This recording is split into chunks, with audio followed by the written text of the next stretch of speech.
Hello improvisers, and welcome to amateur tutorial number 4. So we have looked at rule of the octave quite a bit and figurations that we can apply to rule of the octave. So now we want to begin expanding our capabilities, and we're going to need a couple things to do that. First of all, in order to have any kind of lengthy piece, we have to have cadences. Cadences are the punctuation of music, and they mark off the boundaries between different harmonic areas. And particularly a strong cadence will occur at an important boundary between sections. And so I've provided in the study document a variety of cadences that come from this time period. The way that the masters taught them, they taught the simple, compound, and double cadences, which are various forms of what we would call 5/1 cadences. In practice, what you get a lot is what jazz musicians would call 2/5/1. So if we're in the key of G, a 5/1 cadence, or nice simple cadence. In the case of a compound cadence, we might have, or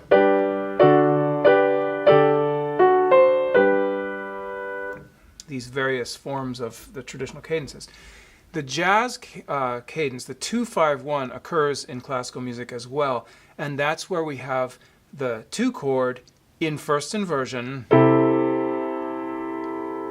that then comes to the 5 chord. And this, by the way, is a little segment out of the rule of the octave. If we do this rule of the octave, and we go to here, then we would just go to 1. That's really the same as a 2/5/1 cadence. So I use both the traditional simple compound and double cadences as well as 2/5/1s everywhere in 18th century historic improvisation.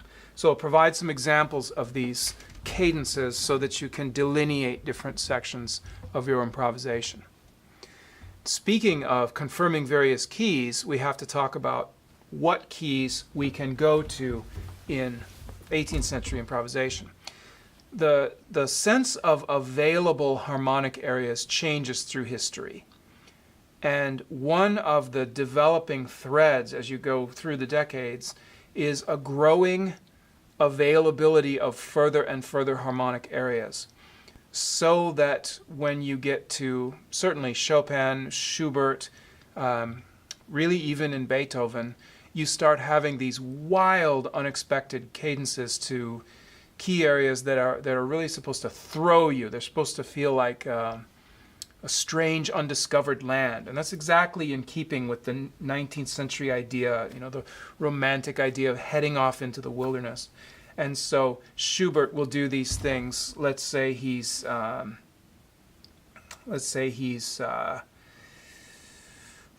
about, let's see, he's in E flat.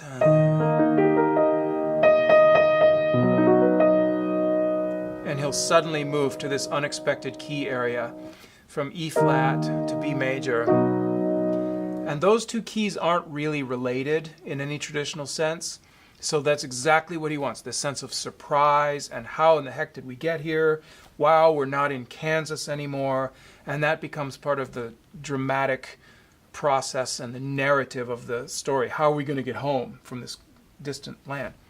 This is not the case at all in 18th century music, where the available keys are fewer the smaller the piece is. So a very short one-page piece is only going to have a couple of available keys. A larger piece, maybe 10 minutes long, is going to have a little bit more. Basically, here's how it works. Let's say our home key is C major. From C major, I have 5 available keys to which I can modulate. And they are, first of all, the relative minor that shares the same key signature. So C major can move easily to A minor, its relative. Likewise, if I were playing in A minor, I could easily modulate back to C major. So first available key is the relative, major or minor. The other four are one sharp or one flat next door on the circle of fifths. So to C major, if I add a flat,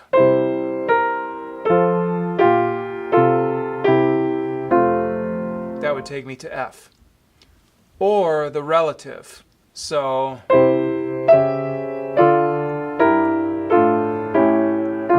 D minor. So C to F to D minor. Now in the other direction, one sharp, that's G major and E minor. So these are the 5 available keys, relative and 1 accidental in each direction. So if you're in D major,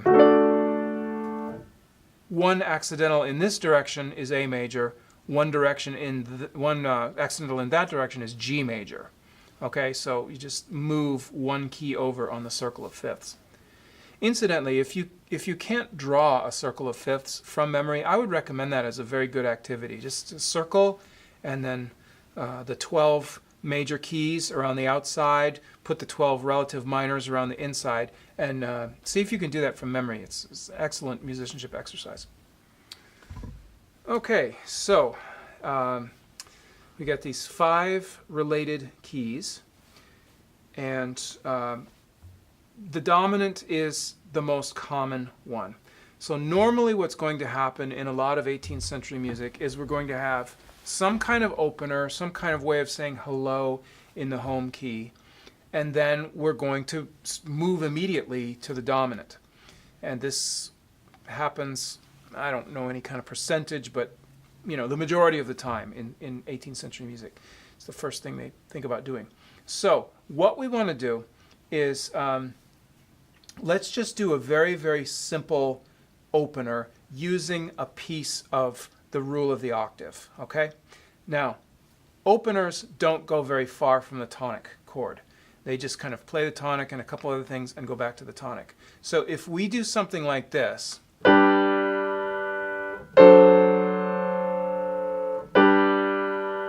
or,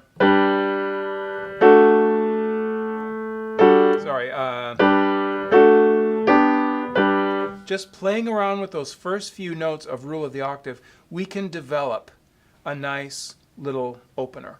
So I'm going to suggest that we do this, and this, and this. So just 1, 7, 1 with their harmonizations, and that will be our opener. Okay? Pretty simple, right? Alternatively, if you want to make a huge opener, you could do an entire rule of the octave.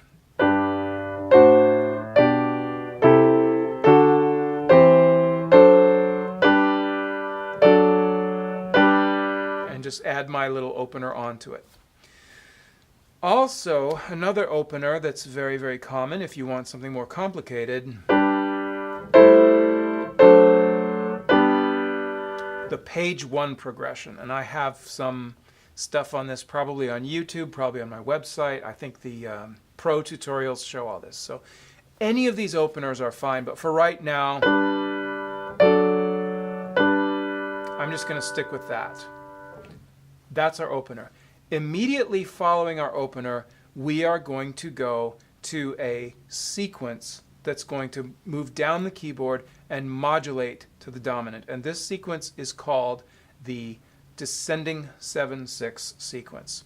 And it's called that because it's powered by a series of dissonant sevenths that resolve to sixths. So here's how it works. From this position of the chord, where I have 3 voices, second position, so the third of the chords in the soprano, I need to raise the 5th to a 6th. All right? Now the outer voices descend. And that makes this a dissonant 7th over the bass. Now it resolves downward. Now the outer voices descend.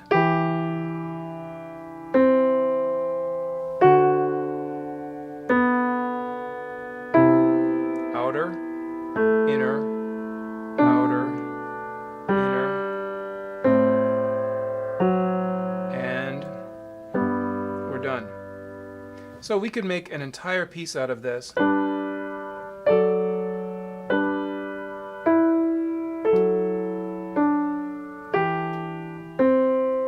Etc. and end down there. So that's how the descending 7/6 works. But you have to be in this voicing of the chord, root, fifth, third, because the fifth is the one that raises. If you are in this position, third position, with the fifth on top, I'll just go ahead and move the bass up here. We raise the fifth, and now the parallel notes are on the bottom. And there's the dissonance resolving. Here go the parallel notes and the dissonance.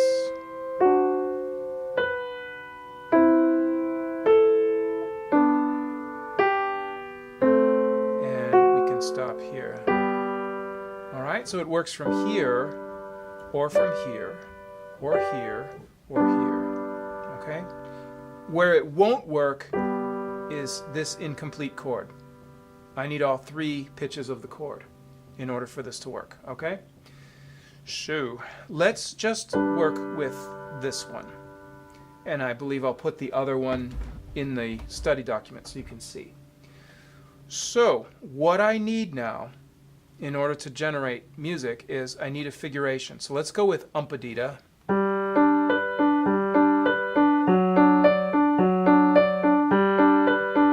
And by the way, for this chord, I could play an incomplete chord, or I could go here. Or I could go there. All of those are fine. I'm going to do this last one.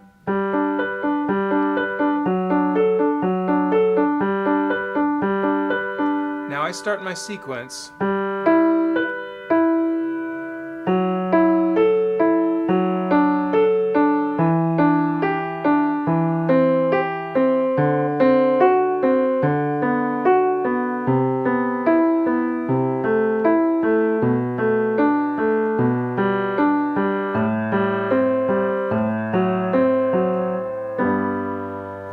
That the sequence can make a very lovely phrase traversing all the way through the octave.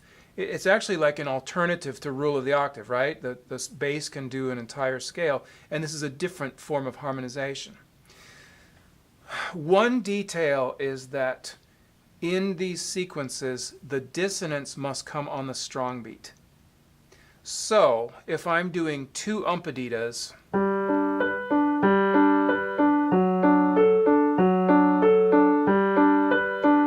I have to move to the sixth now so that the dissonance will come on the strong beat. So 1, 2, 1, 2, 1, 2, 1, 2, 1, 2, etc. Okay, I think I played that wrong right there. So there's a slight adjustment that's required so that I raise from fifth to sixth. I'm on the sixth on a weak beat, seventh on a strong beat, because you hear strong, weak, strong, weak, strong, weak. The dissonance is strong. Okay, so that's how this descending 7/6 works with a little opener in three voices. Now to modulate. In order to modulate toward the sharps direction, toward the dominant, we need to introduce the leading tone of the new key. So we're in G, we want to modulate to D, and so we will need to introduce C sharp at some point. This is known as a scale mutation. When we're in G, it's supposed to be a C natural. Now you change it. That's a scale mutation. So here's our opener. And once you start the sequence, you look for the earliest opportunity to do the scale mutation. The first C you're going to run into, you change it to C sharp, and you find out if that works. 6, here we go. I see one coming, right here, oh my goodness, and you hear it has moved our ear to the dominant. So now we're in the key of the dominant. What happens if we miss that first opportunity for scale mutation? Will there be another opportunity?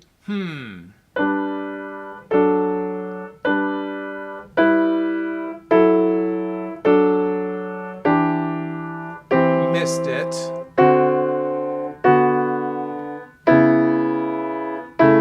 Aha, and I can resolve here. All right?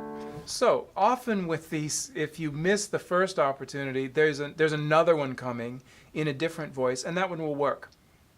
If you go on too long without doing it, it will sound weird, and these sequences can't go on forever, so you do have to make up your mind and go.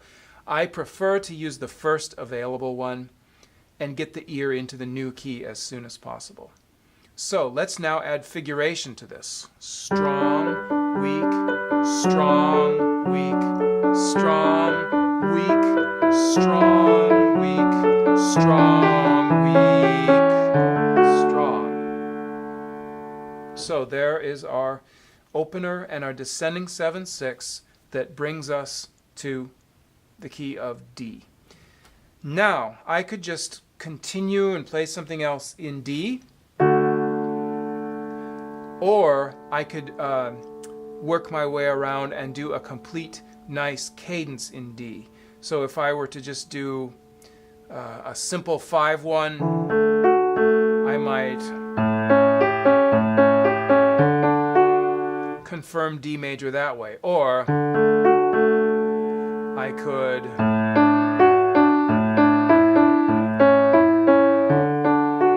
include the suspension, or I could even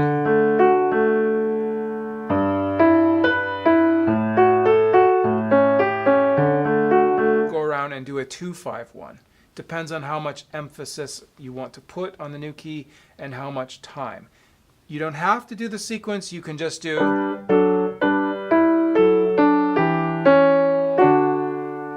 just the opener. I'm sorry, you don't have to do the cadence, you can just do the opener and then the sequence, and now you're in the dominant, okay? So, now that we're in the dominant, we should do another opener or something. And what we could do, or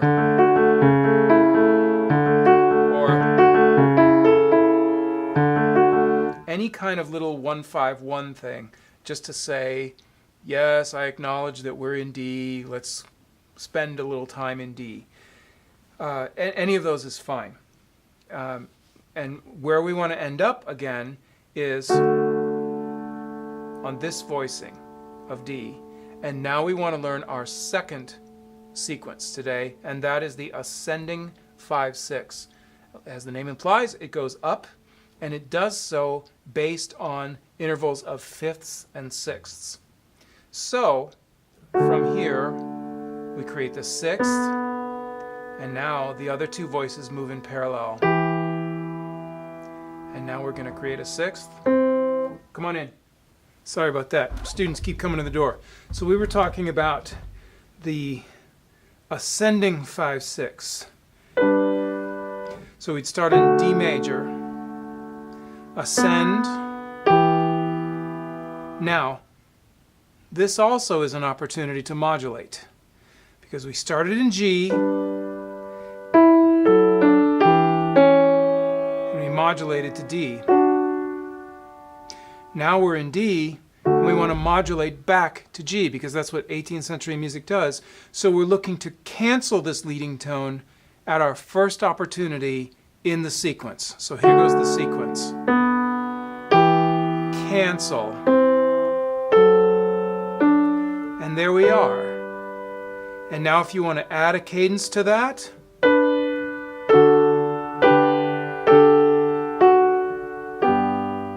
you can do that. So it's an opener, a descending sequence, modulate, do the opener, ascending sequence, modulate, and perhaps play a cadence. That's the entire piece. So let's do this in chord structures.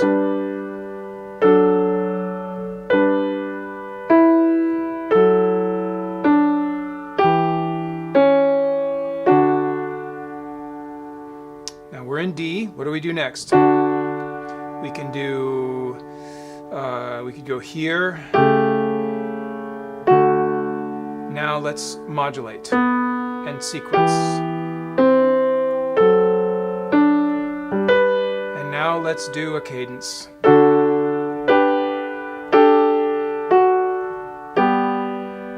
Okay, so this is a very nice chord progression. Now we can come back to it and apply the principles of figuration prelude and turn it into a real piece of music. So that means that we have to stay in 3 voices. And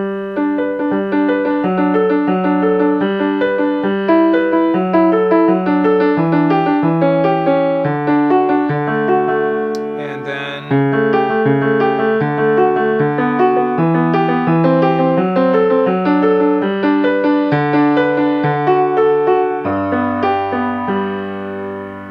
something like that would be just fine. This little model is wonderfully expandable. It's like a Lego set. You can add more stuff to it. If you want to use a different opener, for example, if you've gotten good at the page 1 progression, which I've taught elsewhere,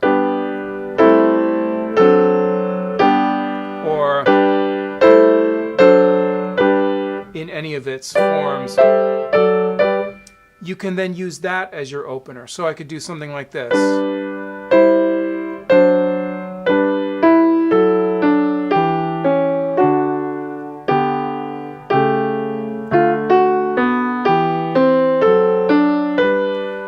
How about a 2-5-1? Or I can substitute other keys. I don't have to go to the dominant. Remember we talked about the 5 related keys? Where else can I go during a descending 7-6 sequence? Well, I have the relative minor.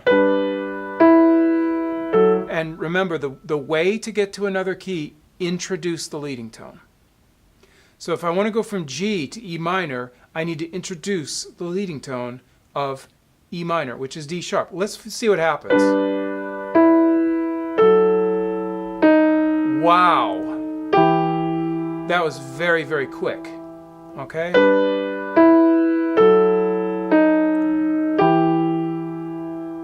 Now, a little word about voice leading. In an internal voice, if I want to leap away from the leading tone down to here, I can do that. I would probably not do this if I were playing like this.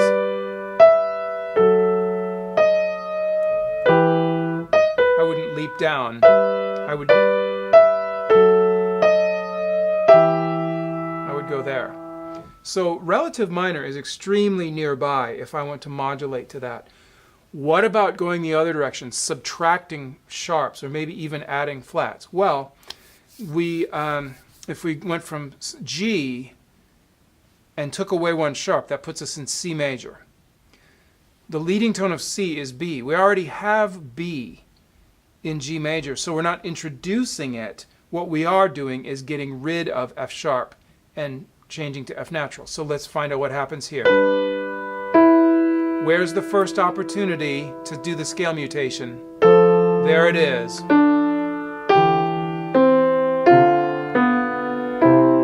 Okay, so all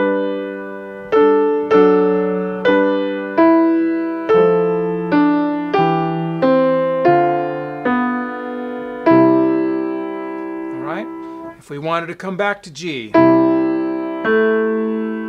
there it is.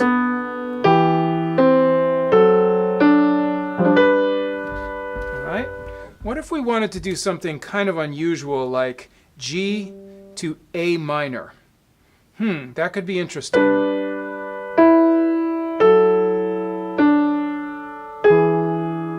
Oh my goodness, look how quickly I'm able to get to the leading tone of A minor. And I can do that either by staying in the key here or getting out of the key.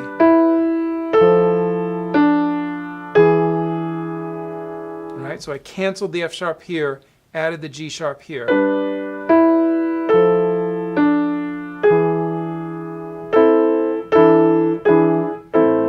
Okay. So sequences are wonderful as a couple things actually. One is they are patterns. As such, they are predictable. Once you start doing them, you know how all the parts need to work, and so they're great for improvisation because they kind of map out a road ahead of you for a little while. Once you start one, you kind of know how it's going to unfold. So that's an advantage. Two is, as these voices are moving through the sequence, you can look ahead for where the scale mutation is coming and plan on that. So as I was moving toward the dominant, I can look for that scale mutation and prepare for it. And then, of course, you have ascending and descending, and you can use them in complementary roles in a piece. You can start with a descending, come back with an ascending. I could also reverse them and start with an ascending 5/6. Well, if I do that, where's the first scale mutation? Right there. There it is. Right? Now let's descend. Where's the first scale mutation? Right there.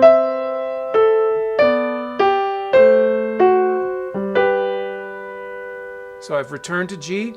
I could stop there, or I could do a cadence, or I could do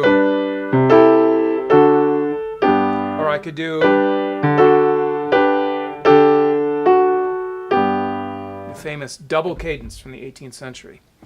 So, as you can see in the study document, what we really have is several different Legos that we can put together in a couple of different orders. We have an opener, we have a couple of sequences, we have options for modulation, and then we can go back somewhere else with another sequence, return to the original key, and play a cadence. And you can put this together and make really very viable 18th century pieces. So a couple of challenges I would give you. One is, first of all, try this in 3 voices, just with umpadita figurations.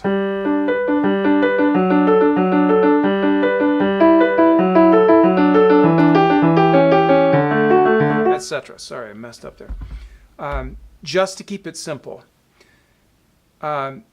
Next, after you've gotten comfortable doing this in 1 or 2 keys, move to other keys.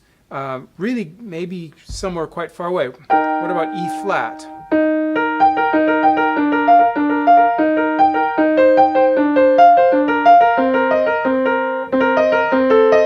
There would be our first scale mutation to the dominant. So as you're preparing to play in a new key, you need to think through, okay, here's my home key of E flat. What's the dominant of E flat? What's the leading tone of the dominant? So I need to have all of that ready in my mind as I'm preparing to play. If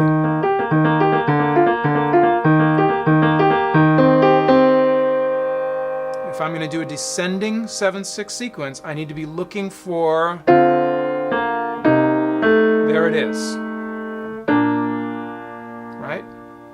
And now if I do an ascending 5/6, what am I looking for? Return to the key signature. Right? So, I think you'll find this to be a pretty exacting discipline to keep all of these things straight in a variety of keys. How do I launch the 7/6? How do I launch a 5/6? Where do I do the scale mutation? What is the leading tone of the dominant? It's a lot of information to keep straight. So I like to use these very simple modular constructions and use figuration preludes in order to practice them. I also recommend that you play the chord progression as a solid chord progression like I've been demonstrating before you add figuration, simply because figuration is another level of complexity and you want to make sure that your foundation is solid. So I'm going to go prepare the study document and get this thing ready for upload, and I invite you to have some fun planning out your own figuration preludes. Okay? Understand? We're all good? Ciao.